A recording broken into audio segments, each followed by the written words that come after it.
வணக்கம் and welcome to Tamil manhwa YouTube channel. இன்னைக்கு இந்த வீடியோவில் நம்ம என்ன பார்க்க போறோம்னா the legend of Asura the venom dragon அப்படிங்கிற மான்மாவோட சாப்டர் லெவல் 2 15 வரையும் தான் இந்த வீடியோவில் பார்க்க போகிறோம். ஆல்ரெடி சாப்டர் 1 to 10 வரையும் 2 பார்ட்டாக நம்ம சேனல் ஆல்ரெடி போட்டிருக்கோம். அதை பார்க்காதவங்க அதை பார்த்துட்டு இதை பாருங்க. சரி வாங்க கதைக்குள்ளே போயிடலாம். லாஸ்ட்டில் எதோட நிப்பாட்டியிருப்பேன்னா, ஒவ்வொருத்தவங்களும் அவங்களோட செட்டில் உள்ள சீக்ரெட் ஸ்கில்லை நம்ம ஹீரோவுக்கு சொல்லி தரணுங்கிறதுக்காண்டி ஹீரோகிட்ட கேட்டிருப்பாங்க. சரி நானும் கற்றுக்கிறேன்னு ஹீரோ முன்பு வந்திருப்பான். அதோட கட் பண்ணியிருப்போம். அப்படியே இங்கே கண்டினியூ பண்ணிடலாம். இங்கே ஹீரோவுக்கு சொல்லி தந்துட்டு இருக்காங்க. ஆனால் ஹீரோட்ட இருக்கிறதோ கொஞ்சம் நெஞ்சம் மிச்சம் இருக்கிற அந்த எனர்ஜி தான். தம்பி உன்னால் நிற்க முடியுமா? என்னால் கண்டிப்பாக நிற்க முடியும். நீ வேணா கொஞ்சோண்டு பிரேக் எடுத்துக்க வாயேன். இல்லை அதுக்கெல்லாம் எனக்கு இப்போ டைம் இல்லை. நம்ம ஹீரோ இருக்கிற ஹோப்போடையும் கான்சன்ட்ரேஷனை பார்த்து இவன் அசந்து போயிடுறான். இந்த சின்ன வயசில் இப்படி ஒரு கான்சன்ட்ரேஷனா?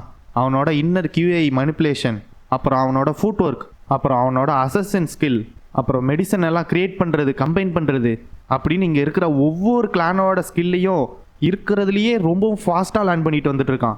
நான் கேள்விப்பட்டேன் இந்த பையனை பிடிச்சி வச்சு டார்ச்சர் பண்ண இடத்துல மைண்ட் கிளியரிங் டானிக் இவனுக்கு கொடுத்தாங்கன்னு. ஆனால் அது மைண்டை மட்டும்தான் கிளியர் பண்ணும், ஒருத்தவங்களுக்கு அது வில்ல கொடுக்காது. இந்த பையன் பழி வாங்கணும்னு உணர்ச்சியினாலேயே ரொம்பவும் கஷ்டப்பட்டு இதை எல்லாத்தையும் கற்றுக்குறான். அதுவும் இல்லாமல் அவனோட கோலில் அவன் ரொம்ப உறுதியாக இருக்கான். பார்த்துட்டே இருக்கும்போது இங்கே ஒரு பொண்ணு வந்துட்டு கிராண்ட்பா காங் வந்துட்டு அப்படின்னு அழுதுகிட்டே சொல்கிறான். கிராண்ட்பா காங், ஜகாங் நீயா அது உன்னோட வாய்ஸா? இப்போவோ அப்போவோன்னு இருக்காரு தாத்தா. கண்ணா நீ எவ்வளோ கஷ்டப்படுற, என்னால் உன் கூட இருந்து உனக்கு ஹெல்ப்ஃபுல்லாக இருக்க முடியலன்னு நினச்சா கவலையாக இருக்குது. அதுவும் இல்லாமல் எனக்கு உன்னை தனியாக விட்டுட்டு போகிறோமேன்னு தான் ரொம்பவும் கவலையாக இருக்குது. என்னைய மன்னிச்சிட்றா கண்ணா, உன்னை என்னால் ப்ரொடெக்ட் பண்ண முடியல. கிராண்ட்பா நான் அந்த அழகான ப்ளம்பிளாசமை பார்க்கணும் அப்படின்னு சொல்லிட்டு தாத்தா கண்ணை மூடிடுறாரு. அவர் இறந்தோடனே அங்கே ஒரு அமைதி. எல்லாரும் அழுதுட்டுருக்காங்க. ஆனால் ஹீரோ கண்லேருந்து ஒரு சொட்டு தண்ணி கூட வரல. வாங்க போயிட்டு ட்ரைனிங்கை ஸ்டார்ட் பண்ணலாம். ஆனால் ஜகாங் சார் அதுக்கு இப்போல்லாம் டைம் இல்லை. அப்படியே கட் பண்ணி வெளியில் அந்த மலைக்கு வெளியில் காட்டுறாங்க. அந்த சைக்கோ பைய நம்ம ஹீரோ நினச்சி சரக்கு அடிச்சுட்டு தாடிகிடிலாம் வச்சுட்டு பிச்சைக்காரனோட மோசமாக இருக்கான். நம்ம ஹீரோ இறந்துட்டான்னு நினச்சி இவன் சரக்கு அடிச்சுட்டு புலம்பிட்டு இருக்கான். என்ன மட்டும் ஏன் நீ இப்படி தனியாக தண்ணியில் மூழ்க விட்டுட்டு போனேன் அப்படின்னு அங்கே உட்காந்து அவன் புலம்பிட்டு இருக்கான். அவன் இருக்கிற நிலமையை பார்த்துட்டு இவங்க 2 பேரும் என்ன பேசிக்கிறான்னா, ஏன் எல்டர் மாங் வந்துட்டு இந்த மாதிரி ஆயிட்டாரு, அதுவும் ஒரே ஒரு எக்ஸ்பெரிமெண்ட்டுக்காக. ஏன் நீ என்ன மட்டும் ஏன் விட்டுட்டு போன, என்னை விட்டுட்டு நீ போயிட்ட, அப்புறம் நான் மட்டும் உயிரோட வந்து என்ன பண்ண போறேன்னு கையில் இந்த சரக்கு பாட்டில் எடுத்து ஒரே அடி காண்டாயா அதை உடச்சிட்டு பார்த்துட்டு இருக்கும்போது அந்த உடஞ்ச தண்ணியிலேருந்து அதிர்வலைகள் வருது. அது எதுலானா, நம்ம ஹீரோ அங்கே இருக்கிற ஒவ்வொரு பாறையும் கல்லை வச்சு அடிக்கும்போது அந்த வைப்ரேஷன் இந்த தண்ணியில் தெரியுது. அதை பார்த்து ஷாக் ஆயிடுறான். வைப்ரேஷனா? இதுக்கு வாய்ப்பே இல்லையே. பார்த்தா இங்கே ஹீரோ சுத்தியில வச்சு மட்டுன்னு அடிச்சிட்டு இருக்கான். அந்த இது இங்கே ரிப்பிள் எஃபெக்டாக இங்கே வைப்ரேஷனாக வந்துட்டு இருக்கு வாட்டரில். உடனே இவனுக்கு ஒரே குசியாயுது. அப்போ நீ இன்னும் உயிரோட இருக்க, அப்போ நானும் உயிரோட இருக்கணும்லன்னு பைத்தியக்கார மாதிரி சிரிச்சிட்டு இருக்கான். கடவுள் இருக்காண்டா, உன்னையும் கை உள்ள அவன் என்னையும் கை உள்ள. எவ்வளோ நாள் இல்லை, எவ்வளோ மாதம் இல்லை, எவ்வளோ வருஷம் ஆனாலும் நான் வெயிட் பண்ணுவேன். நம்ம ஹீரோ மட்டிலும் தனியாக அந்த பாறையை உடச்சிட்டு இருக்கான். ஒவ்வொருத்தவங்களா பசியில் இங்கே இருந்தவங்கள இறந்தாங்க. ஃபஸ்ட்டு ஒரு பொண்ணு எனக்கு பசிக்குதுன்னு சொல்லிட்டே இறந்து போனான். இன்னொருத்தர் நான் என்னோட அண்ணன் தம்பி தங்கச்சி எல்லாரையும் போயிட்டு என்னோட ட்ரினிட்டி கிளானில் பார்க்க போகிறேன்னு போனார். இன்னொருத்தர் எங்களோட சில்க்வாம் கிளானுக்காக நீ வந்துட்டு ரிவெஞ்ச் எடு அப்படின்னு சொல்லிட்டே இறந்து போனான். கடைசியாக எனக்கு மார்ஷல் ஆர்ட்ஸ் சொல்லி கொடுத்த மாஸ்டர், நீ என்கிட்டேருந்து என்ன முடியுமோ அது எல்லாத்தையும் நான் உனக்கிட்ட சொல்லி கொடுத்துட்டேன்.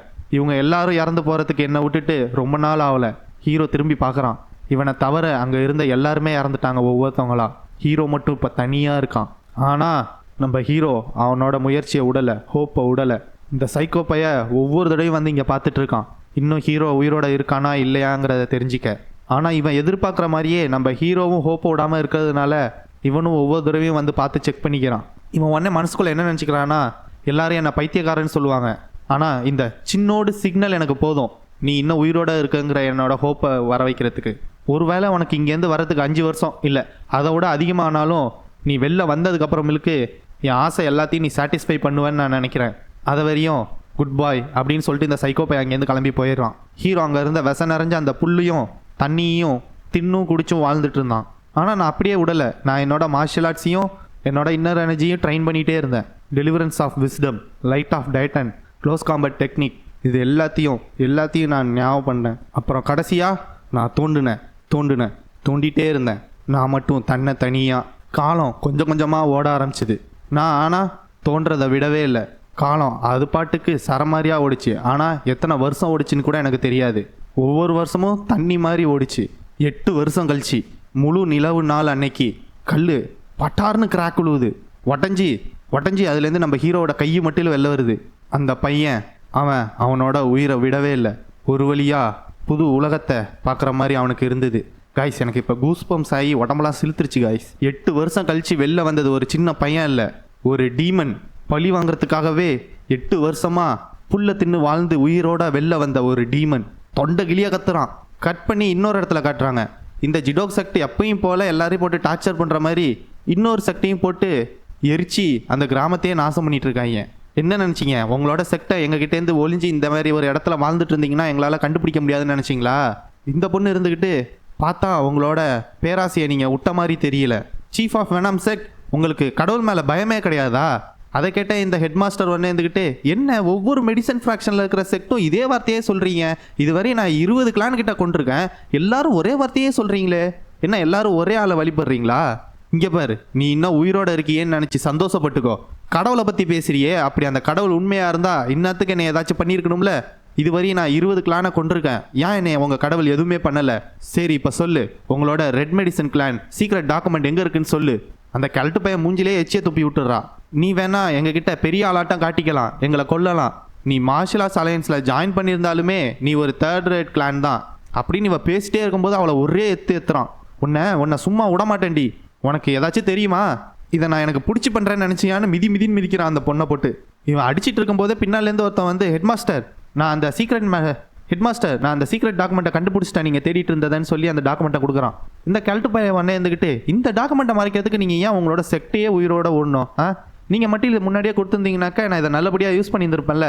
சந்தோஷப்பட்டுக்கோங்க, உங்களோட ரெட் மெடிசன் கிளானோட லெகசி உங்களோட முடிஞ்சு போகாமல் இந்த வெனம் கிளான் ஹெட்டுக்கிட்ட வந்திருக்கேன்னு.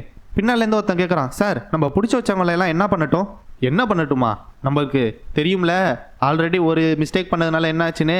யாரையும் உயிரோட விடாதீங்க, எல்லாரையும் கொன்றுங்க. இந்த பொண்ணு உடனே மனசுக்குள்ளே நினச்சிக்கிறா, ப்ளீஸ் யாராச்சும் வந்து இவங்க பண்ணுற இந்த அநியாயத்துக்கெல்லாம் ஒரு முடிவு கட்டுங்க. யாராச்சும் இருக்கீங்களா? இருந்தா இன்னும் நிறையா சரக்கு எடுத்துருவாங்க. சீஃப் ப்ளீஸ், இதோட போதும், நிப்பாட்டிடுங்க, இதுக்கு மேலே குடிக்காதீங்க. இந்த கழட்டு பையன் உடனே வந்துட்டு, ஏய் நீ சீஃபா நானா? ஒழுங்கு மரியாதையாக நான் சொன்னதை எடுத்துருவா போ. 3rd ரேட் கிளானாமே, 3rd ரேட் கிளானு. எனக்கும் மார்ஷல் ஆர்ட்ஸ் எக்ஸ்பர்ட்ஸ் மாதிரி வாழணும்னு ஆசை. அவங்க எப்படி யாருக்கும் தெரியாமல் எல்லாத்தையும் பின்னாலேருந்து கண்ட்ரோல் பண்ணுறாங்களோ அதே மாதிரி நானும் கண்ட்ரோல் பண்ணணுன்னு ஆசைப்பட்டேன். நான் மட்டிலும் அந்த ஜாயிண்ட் அலையன்ஸில் ஜாயின் பண்ணிட்டேன்னா இது எல்லாத்தையும் என்னாலையும் பண்ண முடியும்னு நினச்சேன். ஆனால் அது எல்லாமே நாசமாக போச்சு. அது எல்லாத்துக்கும் காரணம் அந்த பாய்சன் செக்டில் இந்த மாங்கு பையன் என்கிட்ட இருந்தது எல்லாத்தையும் திருடிட்டு போயிட்டான். அவனை உடனே அந்த எடுத்துகிட்டு அந்த டாக்குமெண்ட் எடுத்து படித்து பார்க்குறான். என்கிட்ட இருந்தது போனால் நான் கைவிட்டுருவேன்னு நினச்சிங்களா? யார் என்ன சொன்னாலும் எனக்கு ஒரு கவலையும் கிடையாது. நான் பண்ண வேண்டியதெல்லாம் ஒன்று தான். இருக்கிற எல்லா ஸ்மால் கிளானோட மார்ஷியல் ஆர்ட் சீக்ரெட் டெக்னிக்கையும் நான் கற்றுக்கிட்டேன்னா அதுக்கப்புறம் என்னை யாராலையும் தொட முடியாது. ஈஸியாக அவங்கள மாதிரியே நானும் ஒரு மார்ஷியல் ஆர்ட்ஸ் மாஸ்டர் ஆகிடுவேன் அப்படின்னு நம்ம பேசிகிட்டே இருக்கும்போதே அவங்க செக்ட் ஃபுல்லாக ஒரே பாய்சனாக பரவிட்டு இருக்கு. என்னது இது? நான் எப்போ தூங்க ஆரம்பித்தேன் காதை குடஞ்சிட்டு இருக்கான். என்னது இது? ஏன் என் உடம்பு இப்படி ஆயிட்டு? பார்க்கவே கொடூரமாக இருக்கான் பையன். யாராச்சும் இருக்கீங்களா? என் உடம்பு பார்த்தா அங்கே இருந்த எல்லாருமே மயக்க போட்டு விழுந்து கிடக்காங்க. அவங்க மூஞ்சும் இதே மாதிரி முட்டாக வந்து கிடக்கு. என்ன நடக்குது இங்கே? என்னதான் நடக்குது? சீஃப், நாங்கள் முழிச்சு பார்த்தா எங்கள் உடம்பு ஃபுல்லாக இந்த மாதிரி இருந்தது. சீஃப் உங்களுக்குமா? இதெல்லாம் பார்த்தா shiny face and red spot மாதிரி இருக்குது. ஆல்கஹாலில் ஒரு வேளை குடித்ததுனால அதுவாக இருக்குமோ, இல்லை யாராச்சும் அதில் கலந்துருப்பாங்களா? ஆனால் இது எல்லாமே அந்த ரெட் ஷார்க் பாய்சனிங் மாதிரில இருக்குது. யாராச்சும் ரெட் ஷார்க் பாய்சனிங் ஆன்டிடோட் வச்சுருக்கீங்களா? சீஃப், எங்ககிட்ட கொஞ்சோண்டு இருந்தது அந்த ரெட் ஷார்க் பாய்சனிங் ஆன்டிடோட். எங்கே இருக்குது? இருந்ததுன்னா சீக்கிரமாக என்கிட்ட எல்லாத்தையும் எடுத்துருவா, இப்போவே போ. உடனே அவங்க 2 பேரும் அதை எடுக்கிறதுக்கு ஓடுறாங்க. இந்த கழட்டு போய் உடனே நினச்சிக்கலாம், இது பாய்சனும் கிடையாது, இது ஃபாகும் கிடையாது. ஏன்னா ஃபாகுனா அதில் மாய்ச்சர் இருக்கும். யார் நம்ம வெனம் கிளானை அட்டாக் பண்ணுறது? பார்த்தா தூரத்துலேருந்து அந்த காட்டுக்குள்ளேருந்து புகையாக வந்துட்டுருக்கு. யாருக்கு அந்த தைரியம் இருக்குது நம்மளோட வெனம் கிளானை அட்டாக் பண்ணுறதுக்கு? பார்த்தா நம்ம ஹீரோ தான் பாய்சனை பரப்பி விட்ருக்கான் அவங்க கிளான் ஃபுல்லாக. கட் பண்ணி கரெக்டாக நம்ம ஹீரோ அந்த குகையிலேருந்து வெளில வந்த சீனை காட்டுறாங்க. நான் வந்த அந்த நாள் நிலா ரொம்பவும் பிரைட்டாக இருந்தது. நான் என்கிட்ட இருந்த கோவம் துக்கம் எல்லாத்தையும் சொல்ல முடியாமல் வாய் விட்டு கதறி அழுதேன். அந்த நாள் நிறையா விஷயம் மாறி இருந்தது. நான் மாறி இருந்தேன், என்னை சுற்றி இருந்த இடம் மாறி இருந்தது. ஆனால் சில விஷயம் மட்டிலும் மாறவே இல்லை. நான் கண்டிப்பாக அவங்க எல்லாருக்கும் கொடுத்த ப்ராமிஸை நிறைவேற்றியே ஆவேன் அப்படின்னு சொல்லி ஹீரோ காட்டுக்குள்ளே போகிறான். என்கிட்ட இருக்கிற ஒரே பாதை பாய்சனை யூஸ் பண்ணுறது தான். சார், இதுதான் அந்த பாய்சனுக்குள்ள ஆன்டிடோட், இதுதான் எங்கள்கிட்ட இருந்ததுன்னு கொண்டாந்து அந்த கல்ட்டு பயில்கிட்ட காட்டுறான். சரி, எல்லாரும் ஒரே நேரத்தில் இதை எடுத்துப்போம், சரியா? அப்போது சார் மிச்சம் இருக்கிறவங்களாம் நம்மளோட எனிமி எத்தனை பேர் இருக்காங்கன்னு தெரியாது. அதனால அவங்கள கொல்லணும்னா நம்ம முதல்ல பவர்ஃபுல்லான ஆளை முதல்ல சரி பண்ணுவோம். ஓகே சீஃப், யார் இந்த மாதிரி நம்ம மேலே அட்டாக் பண்ணியிருந்திருப்பா? அதை நம்ம போய் கண்டுபிடிச்சி தான் பார்க்கணும். இவங்க எல்லாரும் யாரா பாய்சனை பரப்பி விட்டதுன்னு போயிட்டு இருக்காங்க. அங்கேருந்து புகை வர்றதை கவனிக்கிறாங்க. யார் நீ? ஒழுங்கா நீ யாருன்னு வெளில வந்துடு. ஒரு வழியா வெளில வந்துட்டீங்களாடா கிழட்டு பயலுகளா? எங்கள் கிளான் மேலே ஏன் நீ இந்த மாதிரி ஒரு அட்டாக்கை பண்ண? சொல்லு, இப்போவே சொல்லுன்னு கத்திட்டு இருக்கான் அந்த கிழட்டு பைய. சும்மா கெத்தா அந்த பாய்சன்லேருந்து ஹீரோ நடந்து வரான். ஏன் நான் கேட்குற? என்னோட ரிவெஞ்சுக்காக. உங்கள் எல்லாருக்கும் ஞாபகம் இருக்கா? என்னோட பேர் ஜகாங். என்னோட மெடிசன் ஃப்ராக்ஷனுக்காக நான் உங்கள் எல்லாரையும் பழி வாங்க வந்திருக்கேன். ஓ, ஏதோ 1-2 பேர் தப்பிச்சு போன அந்த மெடிசன் ஃப்ராக்ஷன்லேருந்து வந்த ஆளா நீ? உங்களுக்கு அந்த அளவுக்கு தைரியம் இருக்கா? இத்தலோண்டு பேரை வச்சுக்கிட்டு எங்களோட பாய்சன் கிளானை நீ அட்டாக் பண்ணிடுவியா? நீ எத்தனை பேரும் இல்லை, நான் மட்டும்தான். கழட்டு பயவனே, என்னது? என்ன காமெடி பண்ணுறியா? நீ மட்டும் இதை தனியாக பண்ணியிருப்பேன் நாங்கள் எப்படி நம்புறது?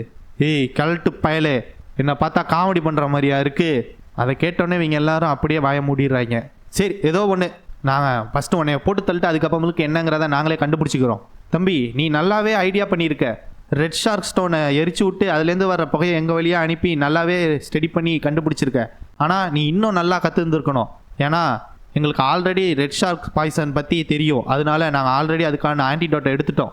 நீ பண்ண தப்புக்கு நீ அதுக்கான பலனை அனுபவிச்சு தான் ஆகணும். எல்லாரும் அவனை கொல்லுங்க. ஹீரோவனே எல்லாரும் வெட்ட போகிறாங்க. ஒருத்தன் ஓடிட்டே இருக்கும்போது அவன் கண்ணுக்கு ஹீரோ அப்படியே மங்கலாக தெரியுறான். அவன் உடனே ஹீரோவை வெட்டுறான். நம்மளால ஒரே ஒரு டக்கு தான். கத்தி எடுத்து ஒரே குத்து வைத்தல சாவுடா. உன்னை நான் சும்மா விட மாட்டேன்டான்ட்டு பின்னாடிலேருந்து ஒருத்தன் அடிக்க வரான். அதையும் ஹீரோ தடுத்துடுறான். ஏன் என்னோட மார்ஷியல் ஆர்ட்ஸ். அவனுக்கு ஒரு அடியை போட்டு பறக்க விட்டுட்டு, என்ன பண்ணுறீங்க? அவன் ஒரே ஒரு ஆள், எல்லாரும் ஏன் இப்படி அடி வாங்கிட்டு இருக்கீங்க? எல்லாரும் சேர்ந்து அவனை அட்டாக் பண்ணுங்கன்னு இந்த கெல்ட்டு பைய கத்திட்டு கிடக்கான். என்னாச்சு இவனுங்களுக்குலாம்? ஏன் அந்த ஒரே ஒரு சின்ன பையன்கிட்ட போயிட்டு இவங்க எல்லாரும் அடி வாங்குறாங்க? அதுவும் அவனுக்கு ஒழுங்காக கூட மார்ஷியல் ஆர்ட்ஸ் பண்ண வரல. இதில் ஏதோ சரியில்லை. அவனோட ஃபுட் ஒர்க்கும் அந்த அளவுக்கு நல்லா இல்லை, தப்பாக தான் பண்ணுறான். அவனை பார்த்தா எக்ஸ்பீரியன்ஸ்டு ஃபைட்டர் மாதிரியும் இல்லை. அவனால் கரெக்டாக டாச்சும் பண்ண முடியல. அப்புறம் எப்படி நம்ம ஹீரோ அந்த சைடு ஃபைட் பண்ணிகிட்டே இருக்கும்போது ஒருத்தன் ஜம்ப் பண்ணி நிற்க வரும்போது நம்ம ஹீரோ கையில் இருந்த பாய்சனை எடுத்து அவன் மேலே போட்டுறான். அவன் கண்ணு போச்சு. எதனால அவனை பிடிக்க முடியல யாராலையும்? என்னடா பண்ணுறீங்க? பின்னாடி போங்கடா. ஒரு சின்ன பையனை கொல்றதுக்கு உங்களுக்கு இவ்வளோ நேரமா? நீங்களா வெனம் கிளான் ஆஃபீஸர்ஸ்னு சொல்லிக்காதீங்க. வெக்கமா இல்லை உங்களுக்கெல்லாம்? நானே அவனை முடிச்சு வைக்கிறேன் என் கையால். உடனே அந்த கழட்டு பைய புகையெல்லாம் கிழிச்சிக்கிட்டு நம்ம ஹீரோவை கொல்றதுக்காண்டி வரான். நான் வேணா முன்னாடி நின்று சண்டை போட்டு ரொம்ப நாள் ஆகலாம், ஆனால் உன்னை கொல்றதெல்லாம் எனக்கு சப்ப மேட்ரு. நம்ம ஹீரோ ஸ்லைட்டாக லெஃப்ட் சைடில் ஒரு ஸ்டெப்பு பேக் எடுத்து வைக்கிறான். அந்த கழட்டு பைய அடிக்க வந்தவன் பொத்தீர்னு கீழே விழுந்துடுறான். என்ன நடக்குது இங்கே? என்னோட உடம்பு உன்னை பார்த்தா அவன் பாடி லிமிட்டை ரீச் பண்ணிட்டு போல இருக்கு.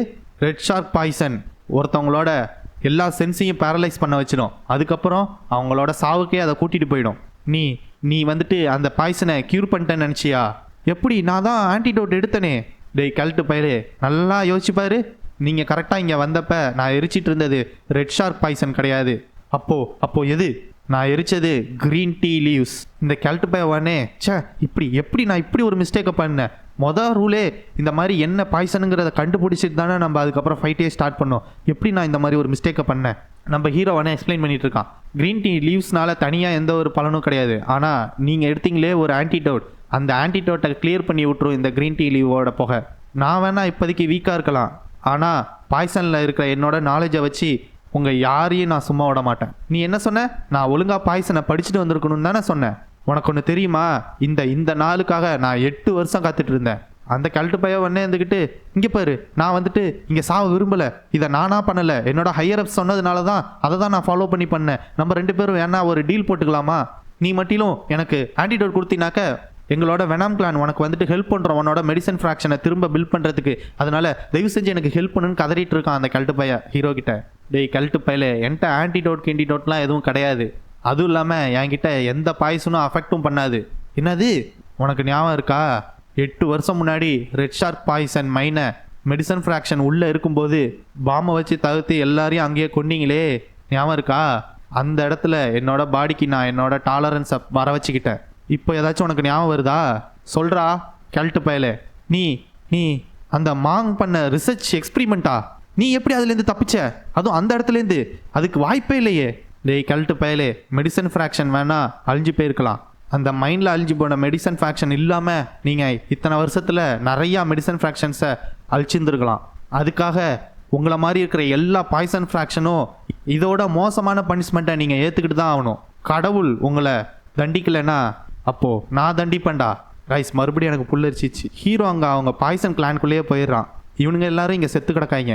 தாத்தா அம்மா எல்லாரும் ஒரு வழியா உங்களுக்காக நான் எல்லாரையும் பழி வாங்கிட்டேன். அவங்க பண்ண தப்புக்கெல்லாம் அவங்களோட ப்ரைஸை நான் கொடுத்துட்டேன். ஆனால் இருக்கிற ஒரு வெனாம் கொள்றதுனால எல்லா விஷயமும் முடிஞ்சிடாது. ஹீரோ அங்கேருந்த ஒரு பொட்டியை திறந்து அந்த லெக்சர் எல்லாம் படித்து பார்க்குறான். வெனாம் கிளான் அலைன்ஸ்க்கான ஒரு டூல் தான். எதனால சின்னதாக இருக்கிற இந்த பாய்சன் கிளானுக்கு இவ்வளோ பவர் கிடச்சிதுன்னா யாரோ இவங்களுக்கு பின்னாடி இருந்து ஹெல்ப் பண்ணுறாங்க.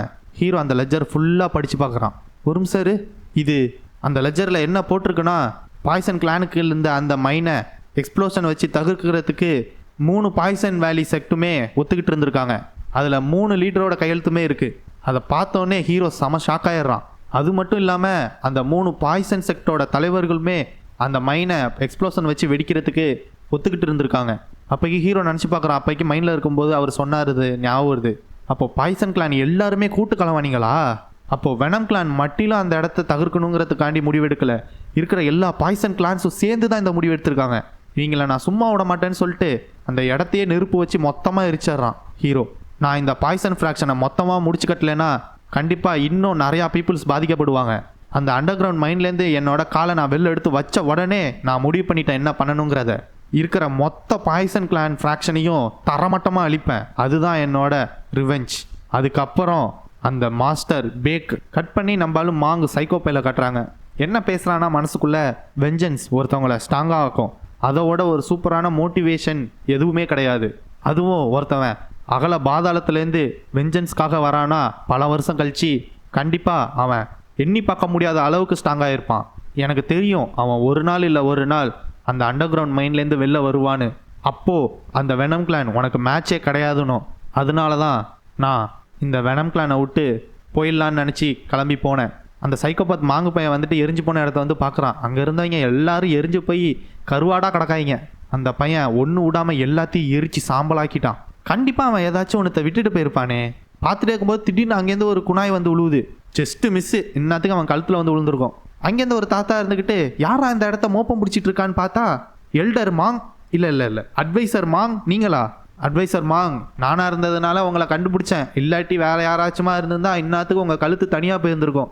உங்களை மாதிரி ஒரு மார்ஷல் ஆர்ட்ஸ் அலையன்ஸில் உள்ள ஒரு ஆள் இங்கே என்ன பண்ணுறீங்க? அந்த தாத்தா யாருன்னா அயன் அம்பர்லா கிளானில் உள்ள ஒரு தாத்தா. அவன் மட்டும் இல்லை, ஷேடோ கிளான்லேருந்து வந்திருக்காங்க, பாய்சன் வேலி கிளான்லேருந்து வந்திருக்காங்க. மொத்தம் 3 கிளான்லேருந்தும் ஆளுங்க வந்திருக்காங்க.